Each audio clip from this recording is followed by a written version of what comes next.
Mother Holle. Once upon a time there was a widow who had 2 daughters. One of them was beautiful and industrious, the other ugly and lazy. The mother, however, loved the ugly and lazy one best, because she was her own daughter, and so the other, who was only her stepdaughter, was made to do all the work of the house, and was quite the Cinderella of the family. Her stepmother sent her out every day to sit by the well in the high road, there to spin until she made her fingers bleed. Now it chanced one day that some blood fell onto the spindle, and as the girl stopped over the well to wash it off, the spindle suddenly sprang out of her hand and fell into the well.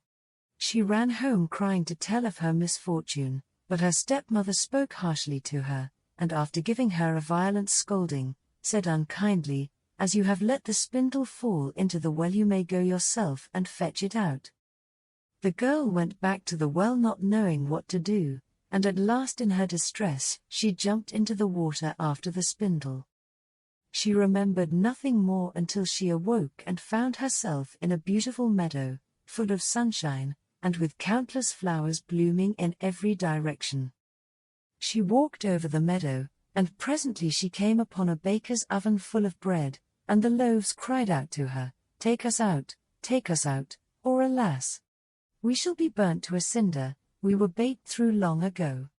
So she took the bread shovel and drew them all out.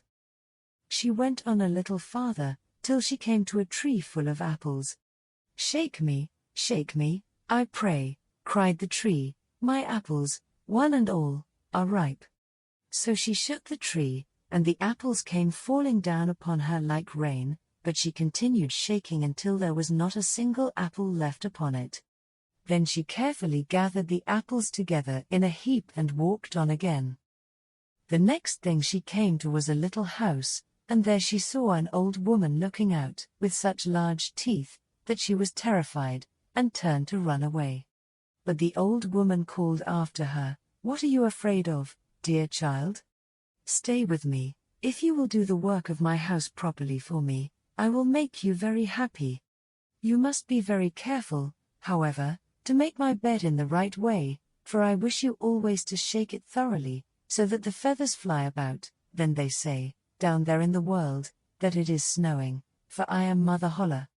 The old woman spoke so kindly, that the girl summoned up courage and agreed to enter into her service.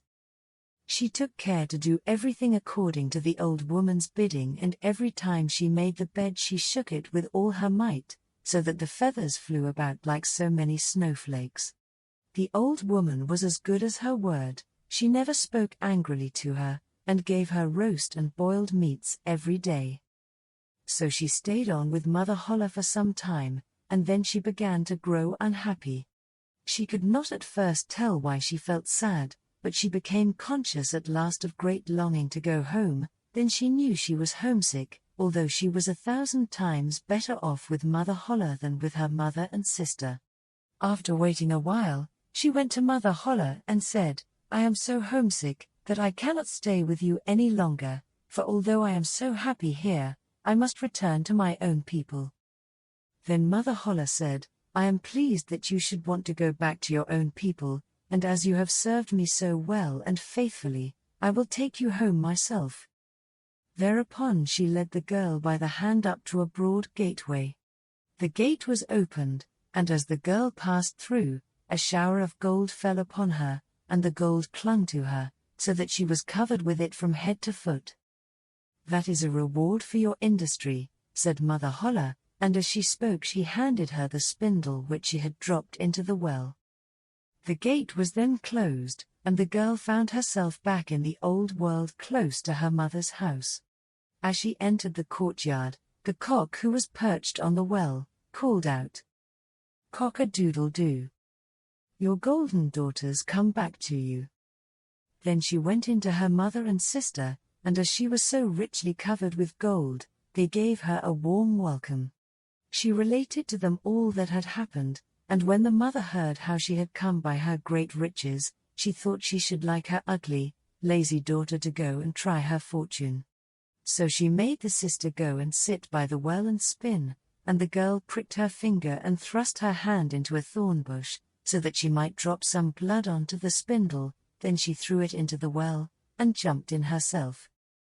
Like her sister, she awoke in the beautiful meadow, and walked over it till she came to the oven.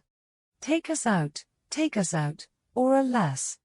We shall be burnt to a cinder. We were baked through long ago, cried the loaves as before. But the lazy girl answered, Do you think I am going to dirty my hands for you? And walked on. Presently she came to the apple tree. Shake me, I pray, my apples, one and all, are ripe, it cried. But she only answered, A nice thing to ask me to do, one of the apples might fall on my head, and passed on. At last she came to Mother Holle's house, and as she had heard all about the large teeth from her sister, she was not afraid of them, and engaged herself without delay to the old woman. The first day she was very obedient and industrious, and exerted herself to please Mother Holle, for she thought of the gold she should get in return. The next day, however, she began to dawdle over her work, and the third day she was more idle still. Then she began to lie in bed in the mornings and refused to get up. Worse still, she neglected to make the old woman's bed properly, and forgot to shake it so that the feathers might fly about. So Mother Holle very soon got tired of her, and told her she might go. The lazy girl was delighted at this, and thought to herself, The gold will soon be mine. Mother Holle led her, as she had led her sister, to the broad gateway, but as she was passing through, instead of the shower of gold, a great bucketful of pitch came pouring over her. That is in return for your services, said the old woman, and she shut the gate. So the lazy girl had to go home covered with pitch, and the cock on the well called out as she saw her. Cock-a-doodle-doo. Your dirty daughters come back to you. But, try what she would, she could not get the pitch off, and it stuck to her as long as she lived.